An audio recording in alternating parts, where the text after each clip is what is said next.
അദ്ദേഹം ജീവിച്ച നാട്ടുകാരാണ് അദ്ദേഹത്തിന് മക്ബറ ഉണ്ടാക്കിയത്. അദ്ദേഹം ജീവിച്ച നാട്ടുകാരാണ് അദ്ദേഹത്തിന്റെ മക്ബറ ഉദ്ഘാടനത്തിന് വേണ്ടി കാന്തപുരം ഉസ്താദിനെ ക്ഷണിച്ചത്. അദ്ദേഹം ഒരു സ്വാമിയാണെങ്കിൽ അവിടുത്തെ മുസ്ലിമീങ്ങളൊക്കെ കൂടി അദ്ദേഹത്തിന്റെ മക്ബറ ഉണ്ടാക്കിയിട്ട് ആലിമീങ്ങളെ ക്ഷണിക്കുകയാണോ ചെയ്യുക? എന്നിട്ട് അദ്ദേഹം കുപ്പസ്വാമി എന്ന് പറഞ്ഞ ഒരു അമുസ്ലിം സഹോദരനാണ് എന്ന് യാതൊരു മടിയും ഇല്ലാതെ ഈ മൗലവി നാദാപുരത്ത് വന്ന് പ്രസംഗിച്ചു.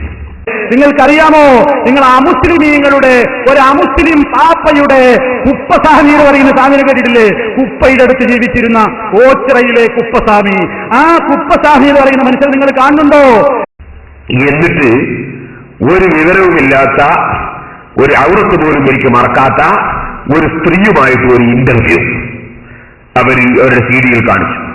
ആ ഇന്റർവ്യൂ നടത്തുന്ന വിവരമില്ലാത്ത പാവപ്പെട്ട ആ സ്ത്രീ ശരിക്കും ഒരു അന്യപുരുഷന്റെ മുന്നിൽ വരുമ്പോൾ മറക്കുന്ന രൂപത്തിൽ, മൗലവിമാരെ അഭിപ്രായം അനുസരിച്ച് മുഖവും കൈയും മറക്കാൻ പാടില്ല, അവർക്ക് അത് മറക്കാതെ എങ്ങനെ കാണണം എന്നാണ്. എന്നാൽ അതുപോലെ തന്നെ ബാക്കിയുള്ള സ്ഥലം തന്നെ ശരിക്കും മറിച്ചിട്ടുണ്ടോ? അതും മറിച്ചിട്ടില്ല. അങ്ങനത്തെ ഒരു സ്ത്രീ, ആ സ്ത്രീ തന്നെ ഇന്റർവ്യൂവിൽ പറയുന്നത് എന്താ, ഇവര് കുത്തി പലതും ഇങ്ങനെ ചോദിച്ചു നോക്കി ആ സ്ത്രീയിൽ നിന്ന് കിട്ടാൻ വേണ്ടി. അങ്ങനെ ചോദിച്ചു, എന്താ അവരെ വിളിക്കുക? അപ്പോ ഉപ്പാപ്പ, ഈ സ്റ്റീവിന്റെ ഉപ്പാപ്പ, ഒച്ചുറുപ്പാപ്പ ഇങ്ങനെ പറഞ്ഞപ്പോ അവസാനം അവരെന്താ വിളിക്കുക? ആര്? അമുസ്ലിമീങ്ങളും വിളിക്കൽ അങ്ങനെ തന്നെ. അപ്പൊ ചേച്ചി ഒരു സൂചന കൊടുത്തപ്പോ അവര് കുപ്പസ്വാമിന്ന് വിളിക്കൽ അദ്ദേഹത്തിന് ഭയങ്കര വെറുപ്പാണ് എന്ന്, അയാൾക്കത് കേട്ടൂടാതെ. അപ്പൊ കുപ്പസ്വാമിന് പേരില്ലാന്നാലും കൂടി വന്നത്. അദ്ദേഹത്തിന്റെ പേരെന്തായിരുന്നു പറഞ്ഞു? നീ എന്നെ ഉപ്പാന്ന് വിളിക്കരുത്, ഉപ്പാന്ന് വിളിക്കരുത്, എന്നെ ബാവാണ്ട് വിളിച്ചേക്കണം പറഞ്ഞു.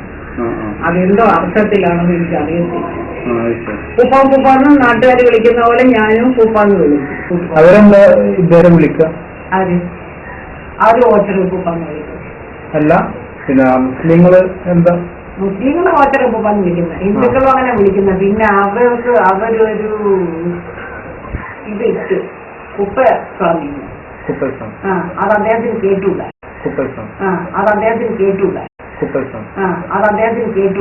ഒരു സൂചന മാത്രം നൽകിയതാണ്. ഇനി